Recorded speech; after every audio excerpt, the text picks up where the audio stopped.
The diplomatic vessel Harmony moved slowly through the busy space around station. Captain Sun stood at the front window of her ship and watched dozens of alien vessels pass by. Some were huge, covered in bright lights and strange symbols. Others moved so fast they seemed to disappear and reappear in different spots. Her own ship looked plain and small next to them. "Captain, we have received docking permission," Lieutenant Park Ho said from his station. "Bay 17. They say we should follow the guide lights." "Thank you, Lieutenant," Sun replied. She kept her voice calm, but inside she felt nervous. This was humanity's first time at the Galactic Trade Summit. Everything they did here would shape how the galaxy saw Earth for years to come. The Harmony followed the blinking lights toward a small docking bay on the outer edge of the station. Sun noticed that the larger and more beautiful ships were given spots closer to the center. Humanity had been pushed to the side, like an unwanted guest at a party. Ambassador Hana entered the bridge. She was a small woman with hair and sharp eyes. She had spent 30 years building peace between nations on Earth. Now she faced a much bigger challenge. "Are we ready?" she asked. "As ready as we can be," Sun answered, "though I think they have already decided what they think of us." Hana looked out the window at the grand station. "Opinions can change, Captain. That is why we are here." The docking process was smooth. When the doors opened, a rush of strange smells and sounds filled the ship. Station was alive with activity. Aliens of every shape and size moved through the wide halls. Some walked on two legs like humans. Others floated, crawled, or moved in ways that made no sense to human eyes. A tall creature with purple skin and 4 arms approached them. Its face had no mouth, but a voice came from somewhere on its body. "Welcome to station. I am the assistant to Council Overseer. Please follow me to the summit hall." The human delegation walked through the station. Everywhere they went, aliens stopped to stare. Some pointed with their limbs or tentacles. Others made sounds that might have been laughter. Sun kept her eyes forward and her back straight. She would not give them the pleasure of seeing her discomfort. The summit hall was enormous. A great dome covered the ceiling, showing the stars outside. Hundreds of delegations sat in curved rows that faced a central stage. Each group had their own section with seats designed for their body types. The human section was small and plain. Simple chairs sat behind a basic table. No decorations, no special treatment. "At least they gave us seats," Ho whispered. Hana sat down and arranged her documents. Sun stood behind her, watching the room. She identified several species she had studied during preparation. They were easy to spot. They were tall beings with skin that shimmered like metal. Their section was the largest and most decorated, filled with golden objects and floating screens. High Merchant, leader of the delegation, noticed the humans. He said something to his companions and they all turned to look. Their faces showed clear amusement.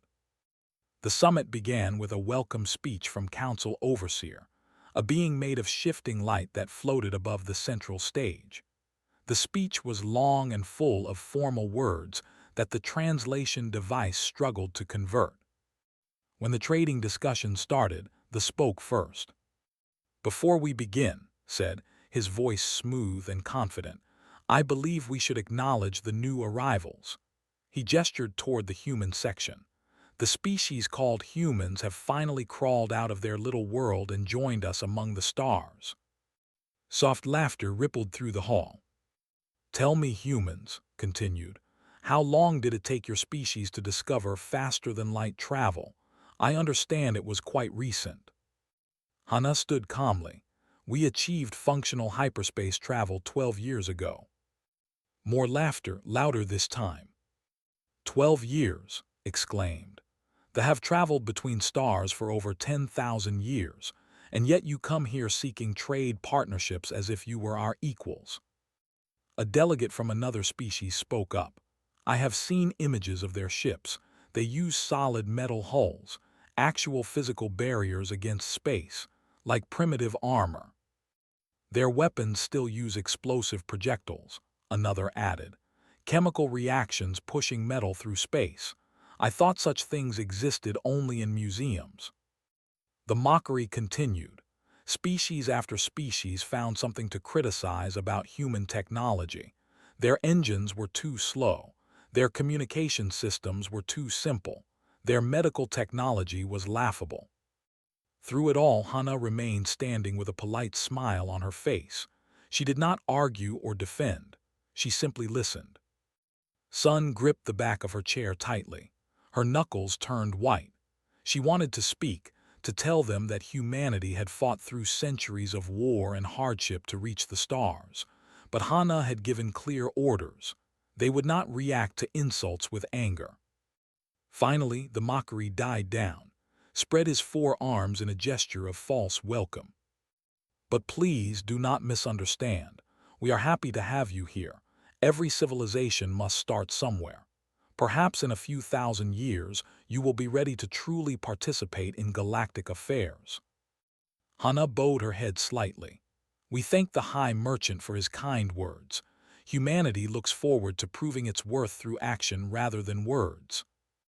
The summit moved on to other business. Trade routes were discussed. Resource rights were debated. The humans listened and learned, asking few questions and making no demands. Hours passed.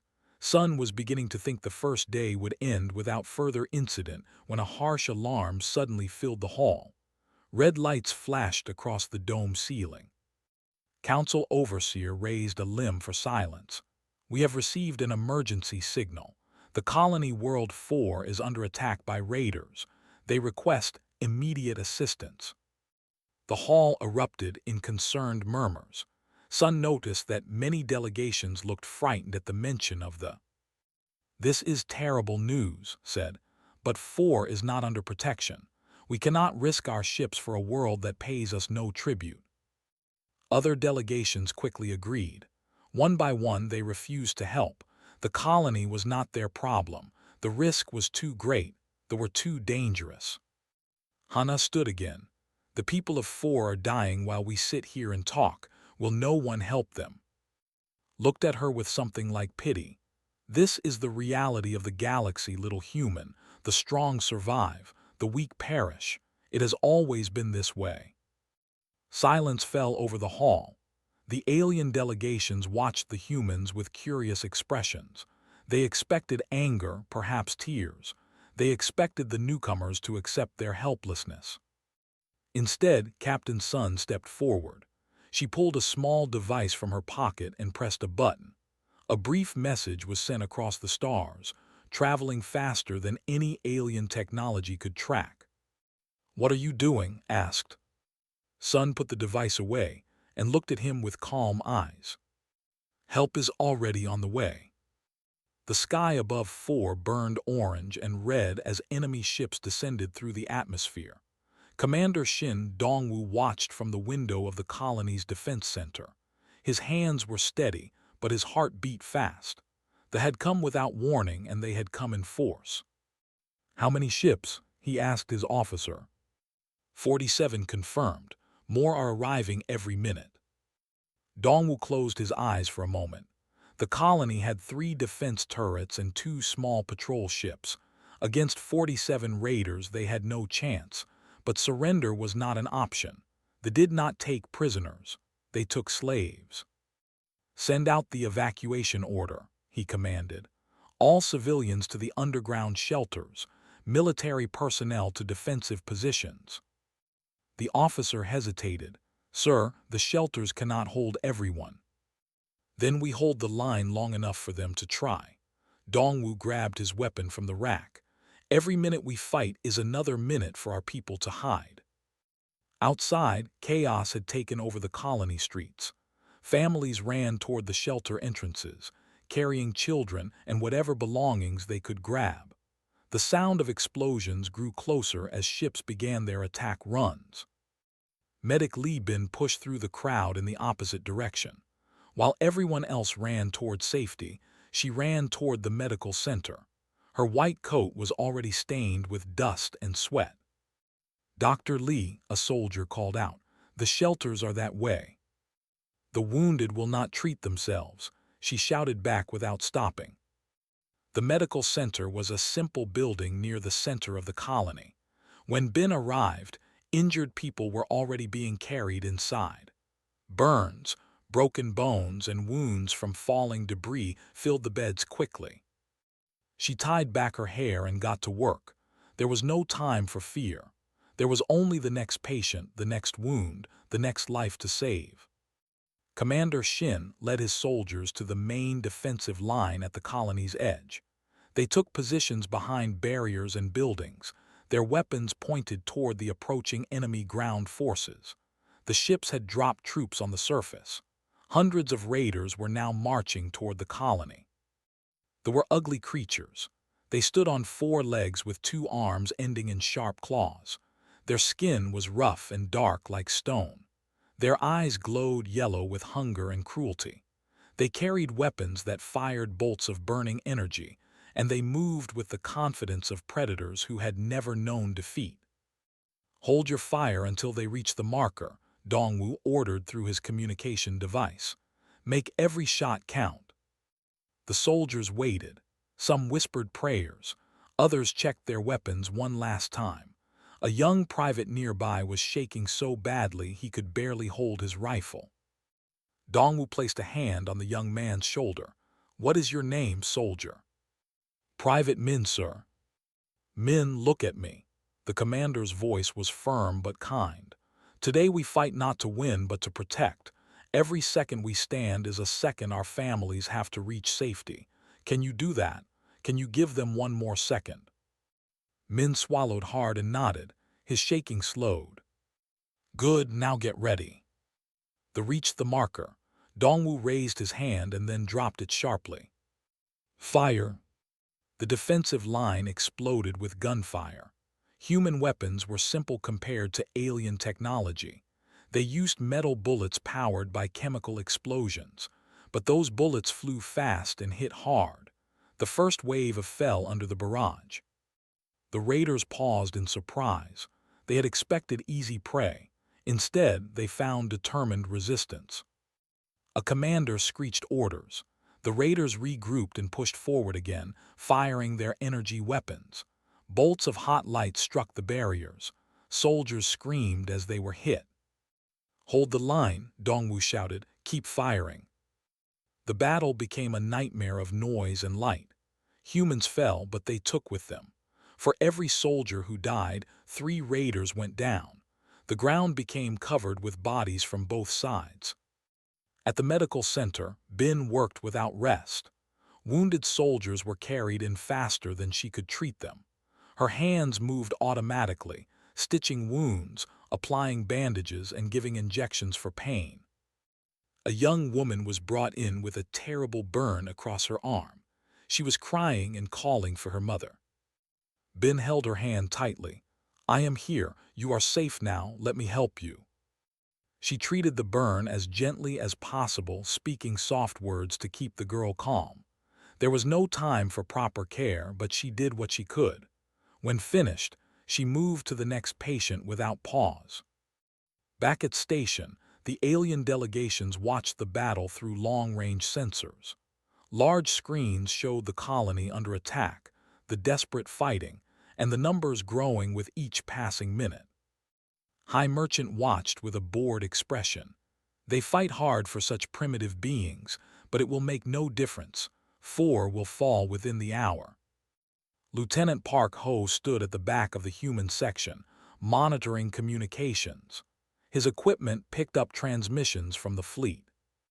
"Captain," he said quietly to Sun, "the raiders are calling for more ships. They plan to use the colony as a base for attacks on nearby trade routes." Sun's jaw tightened. "How many more?" "At least 100 additional vessels. They will arrive within 3 hours." Ambassador Hana heard the report. She stood and faced the gathered delegations one final time. "They are not just attacking 4, she announced. "They intend to establish a permanent base there. From that position, they will threaten trade routes used by many species in this room. This is not just a human problem. It is a galactic threat." waved a dismissive hand. "The trade routes are well protected. This does not concern us." "What about the rest of you?" Hana looked around the room. "Will none of you stand against this?" Silence. The alien delegations avoided her eyes. Some looked uncomfortable, but none spoke. Hana nodded slowly. "I understand. You believe humans are too weak to matter.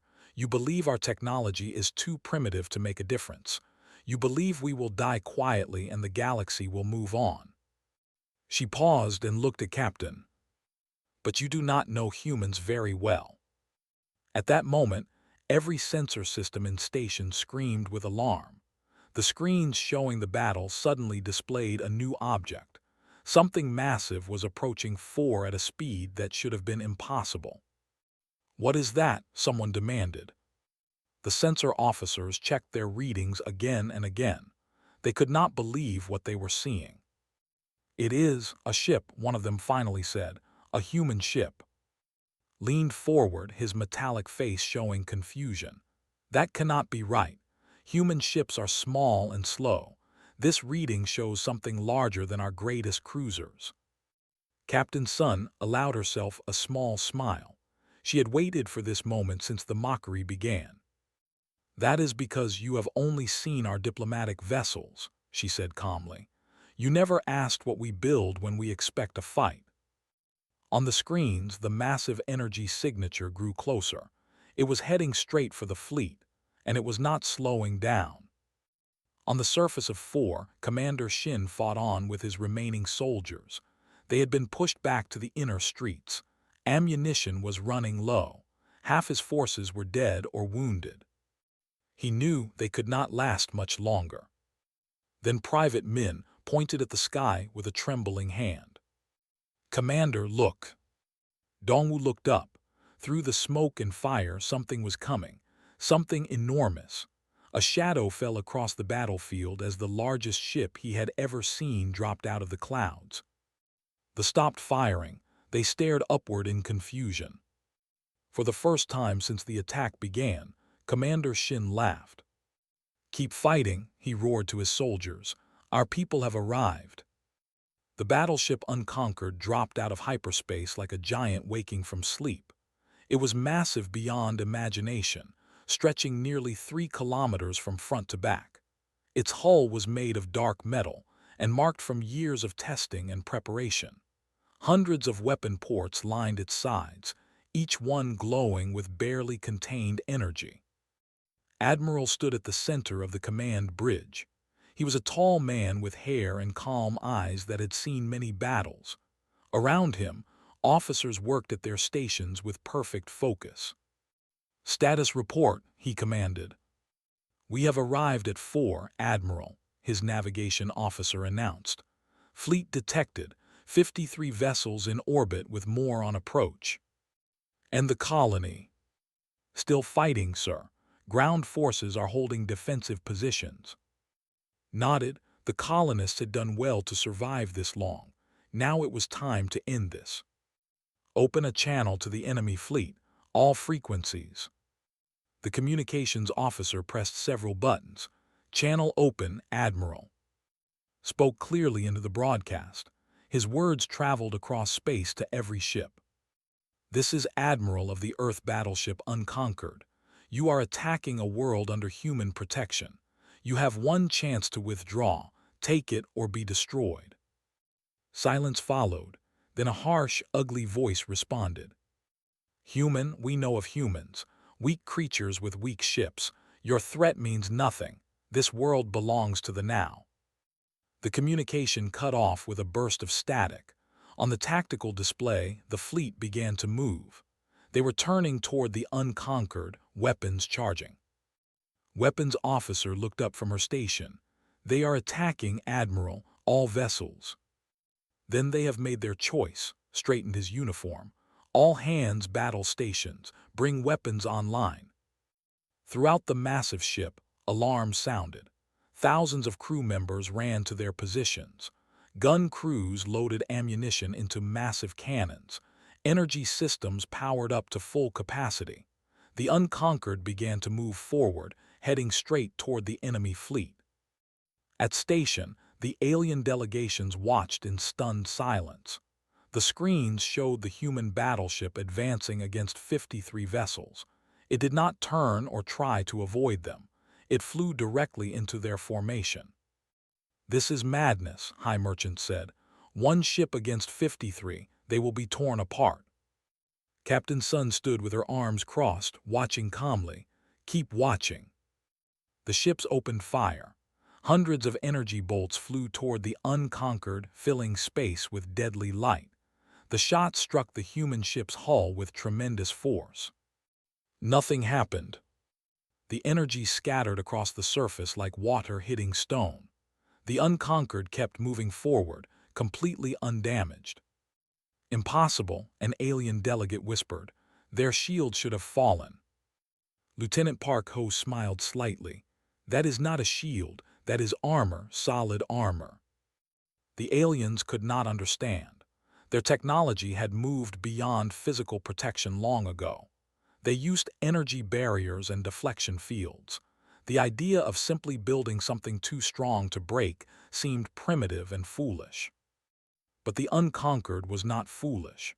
It was built by a species that had spent its entire history fighting against impossible odds. Every centimeter of its hull was designed to take punishment and keep fighting. Now it was time to return that punishment. "Weapons range in 30 seconds, announced. "Target their largest vessels first," ordered. "Break their formation." The unconquered's guns turned toward the enemy fleet. Each weapon port held either a massive cannon or a cluster of smaller rapid-fire guns. The ship bristled with firepower that would have shocked any species in the galaxy. "Weapons range, ready to fire." Watched the approaching enemy ships. They were still firing, still believing they could break through human defenses with enough shots. They had no idea what was about to happen. "Fire!" The unconquered erupted. Hundreds of guns fired at once. Massive shells filled with explosives shot across space at tremendous speed. Energy beams cut through the darkness. Missiles launched from hidden ports and raced toward their targets with perfect accuracy. The first cruiser exploded before its crew could react. A shell punched through its hull and detonated inside, turning the entire ship into a ball of flame. Two more vessels died seconds later as beams cut them in half. The formation broke apart in panic. Their ships tried to scatter, to escape the storm of death coming from the human vessel. But the unconquered was faster than it looked. It turned smoothly, keeping its weapons trained on the fleeing enemy. "Do not let them regroup," commanded. "Continue firing." His hands moved across her controls with incredible speed. She directed different weapon systems to different targets, coordinating the attack with the skill of someone who had trained for this moment her entire life. Another ship exploded, then another, and another. On the surface of 4, the ground forces stopped their advance. They looked up at the sky where their fleet was burning. Fear spread through their ranks like a disease. Commander Shin saw his chance. "Push forward," he screamed to his soldiers. "Drive them back." The defenders charged. They were tired and wounded, but hope gave them new strength. The raiders fought back, but their hearts were no longer in it. Their eyes kept turning upward, watching their ships die one by one. Private Min fought beside his commander, firing at every enemy he could see. He was no longer shaking. Fear had been replaced by determination. "Commander, they are retreating." It was true. The ground forces were falling back toward their landing ships. They scrambled over each other in their panic to escape. "Let them go," Dongwu ordered. He was breathing hard, his uniform covered in dirt and blood. "They will not get far." Above the planet, the battle was ending. The fleet had been reduced from 53 ships to less than 15. Those remaining tried desperately to flee, their engines burning at maximum power. "Admiral, surviving enemy vessels are attempting to escape," a sensor officer reported. Watched the fleeing ships on his screen. For a moment he considered letting them go. They were beaten, broken, no longer a threat. Mercy would be the humane choice. But he thought about the colony below. He thought about the families who had hidden in shelters while their homes burned. He thought about the soldiers who had died holding the line against impossible odds. They had come here to kill and enslave. If any ships escaped, they would tell others that human worlds were easy targets. They would return with larger fleets and more weapons. The cycle would continue. No, it had to end here. All weapons said quietly, no survivors. The Unconquered continued its work. One by one, the remaining ships were destroyed. Some tried to surrender, broadcasting pleas for mercy. Their calls went unanswered. This was not cruelty. This was a message. Attack humanity, and you will not live to regret it. At station, the alien delegation sat in complete silence. The screens showed the final vessel exploding into fragments. The battle had lasted 47 minutes. Every enemy ship was gone. High Merchant stared at the screens with his mouth hanging open.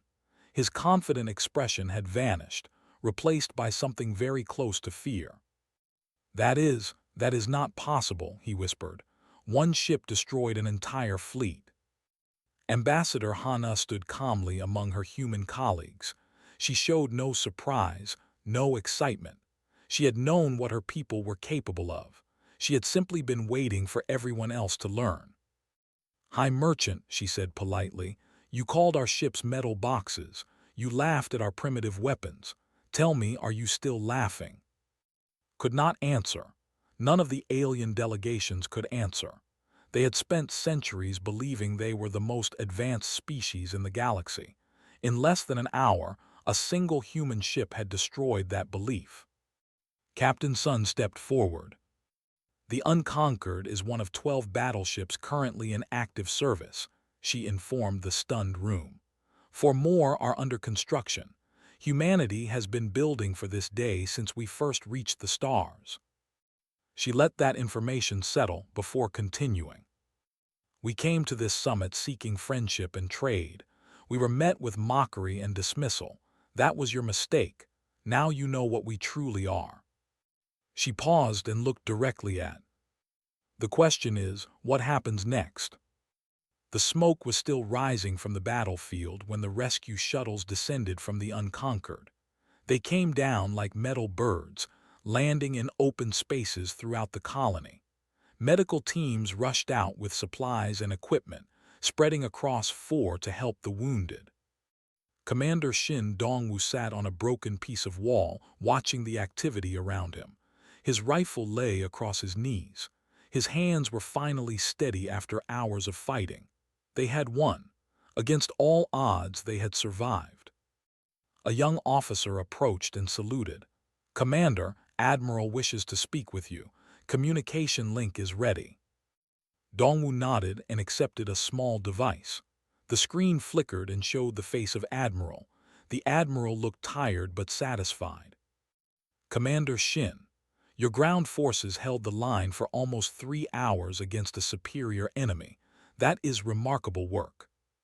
"We did what we had to, Admiral. Many good soldiers did not make it." "I know their sacrifice will be remembered." Paused. "Because of your defense, the colonists had time to reach shelter. Your people saved thousands of lives today." Dongwu thought about Private Min and the others who had fought beside him. Some were dead now, others were wounded, but they had done their duty. "Thank you, Admiral. What happens now?" "Now we rebuild. Supply ships are on their way. Engineers will help repair the damage. 4 will be stronger than before," leaned closer to the screen. "And the galaxy will know that attacking human worlds comes at a terrible price." At the medical center, Medic Li Bin finally allowed herself to sit down. She had been working for 6 hours without rest. Her hands were sore, her eyes were heavy, and her white coat was covered in blood that was not her own. A rescue team from the Unconquered entered the building. They brought fresh supplies and additional doctors who immediately got to work. One of them, a young man with kind eyes, stopped beside Bin.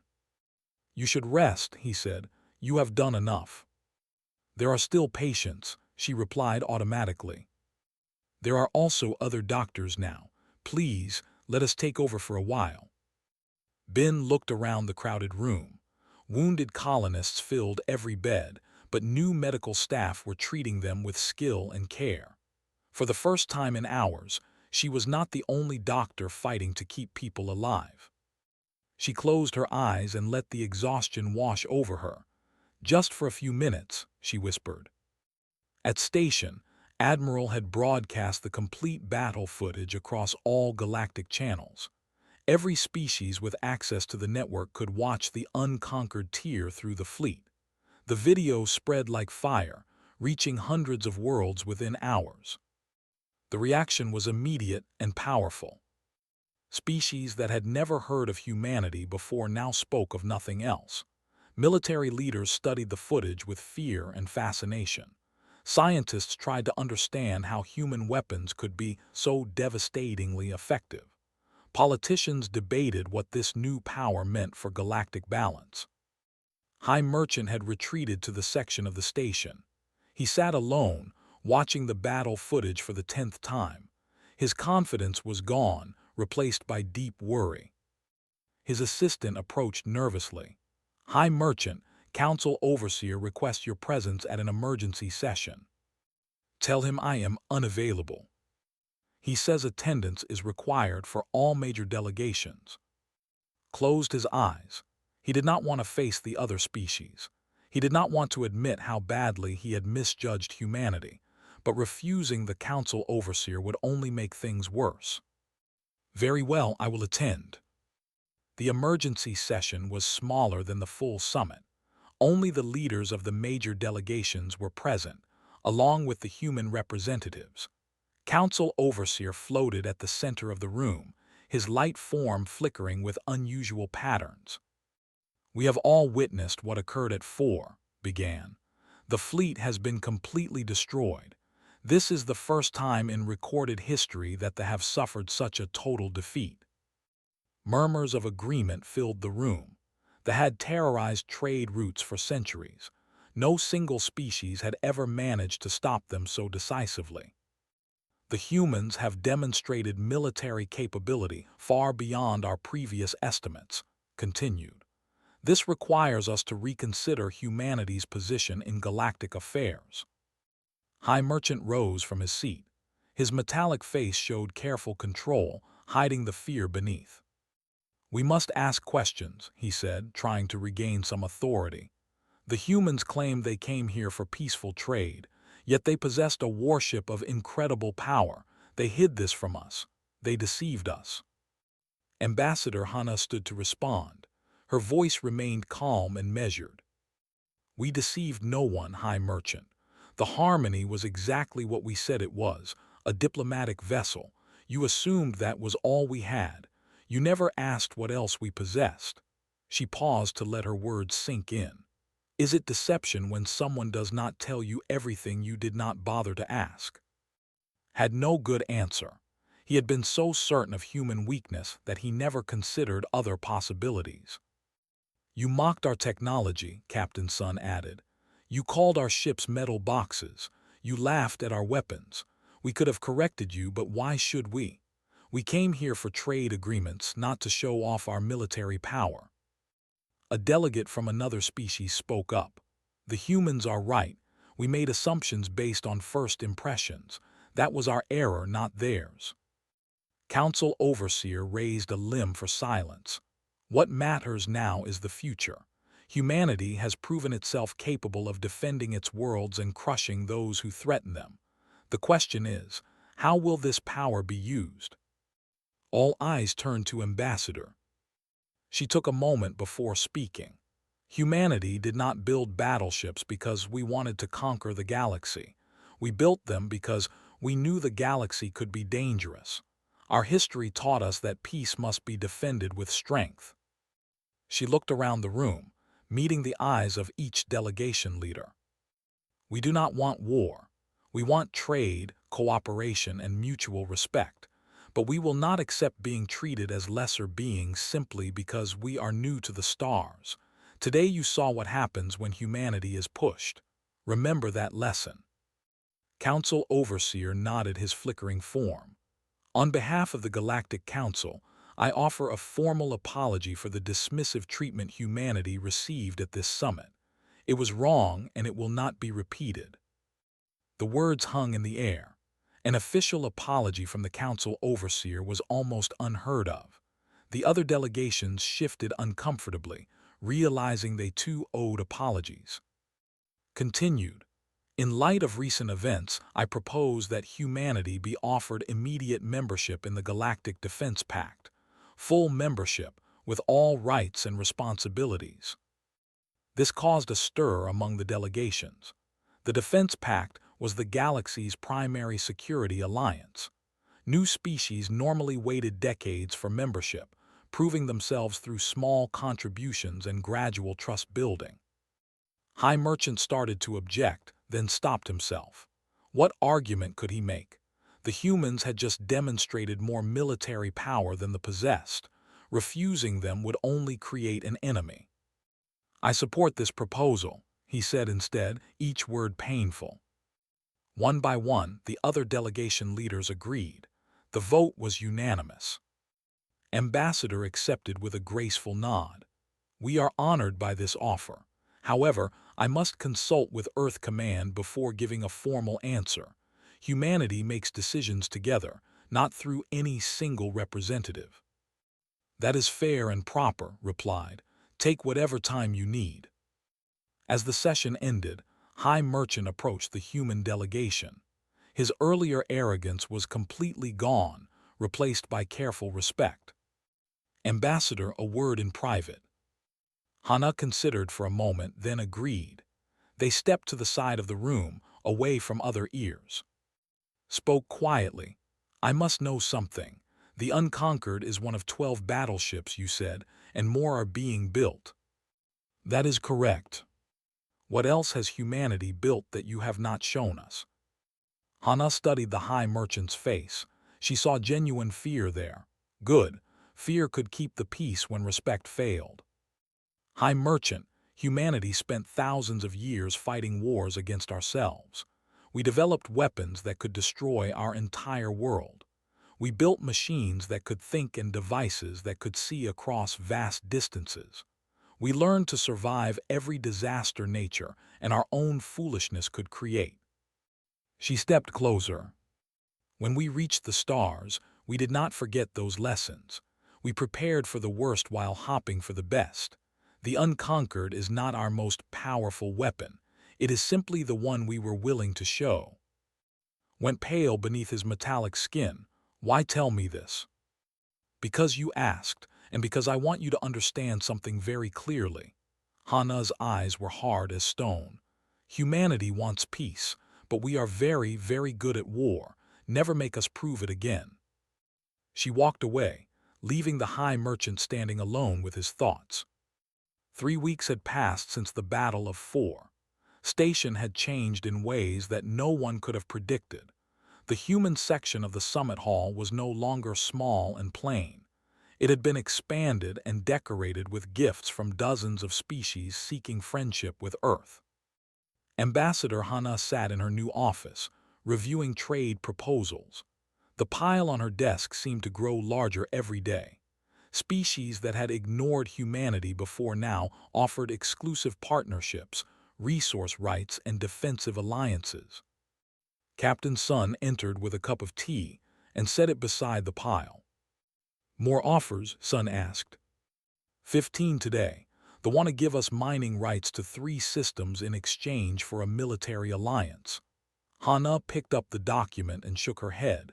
3 weeks ago they laughed at our ships. Now they want our protection. What will you tell them?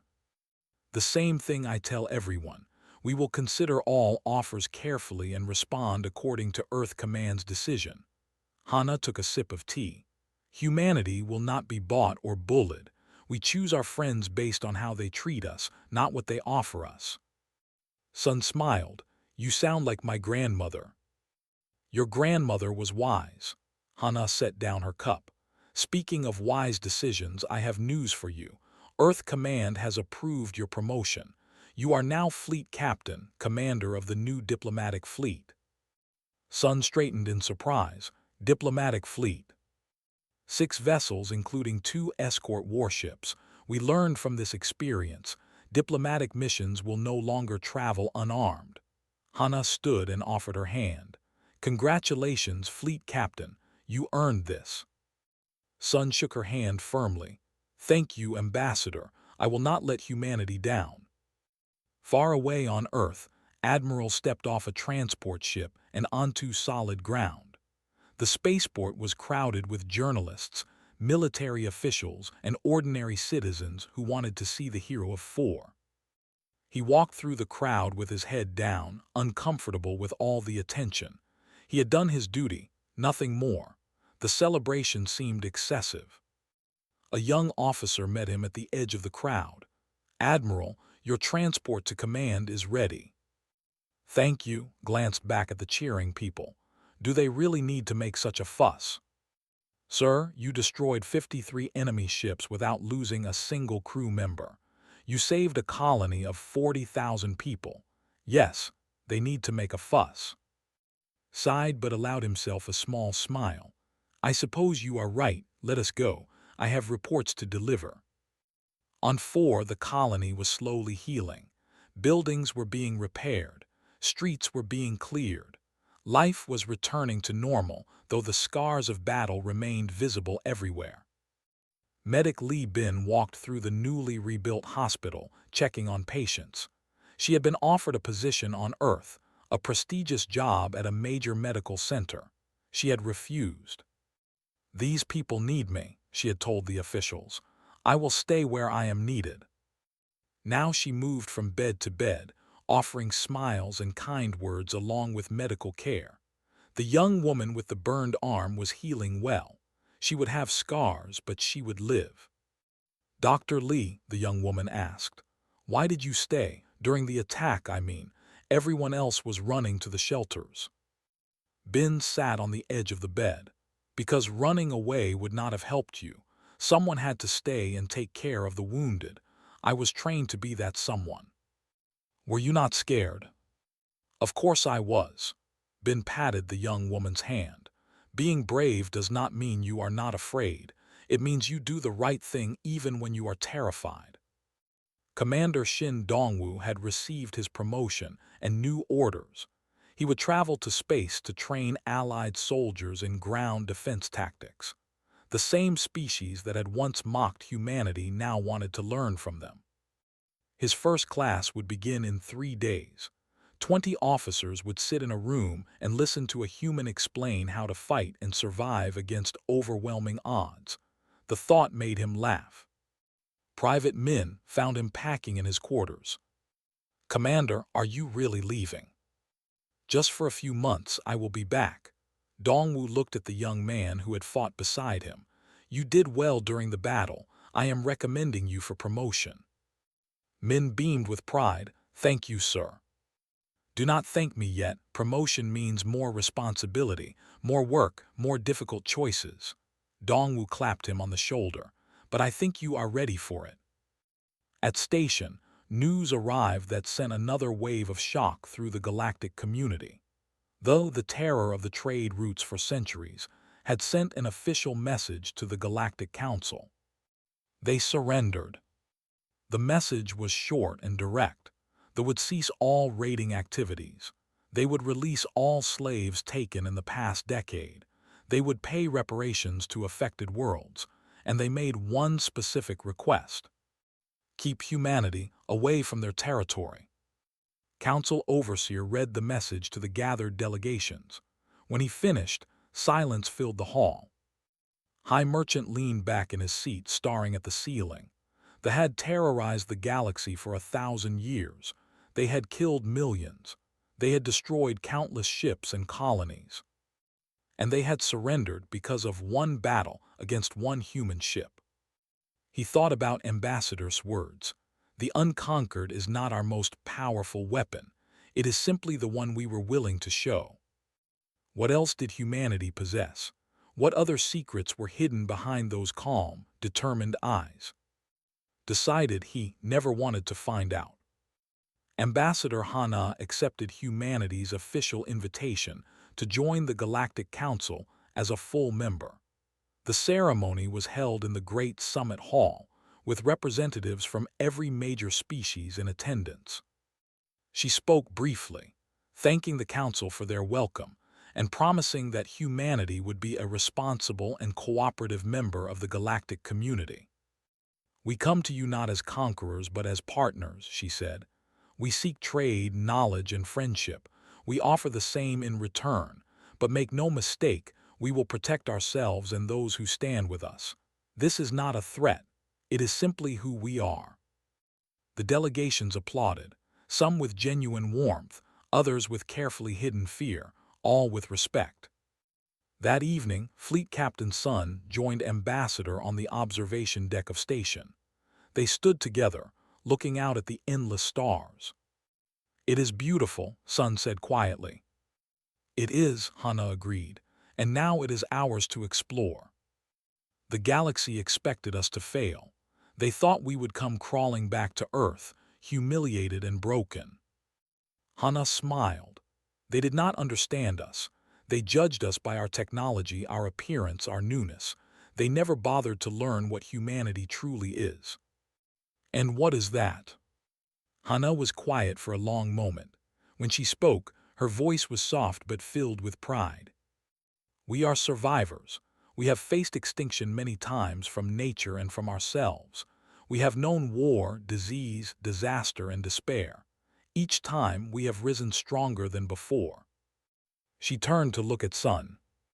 "The galaxy has existed for billions of years.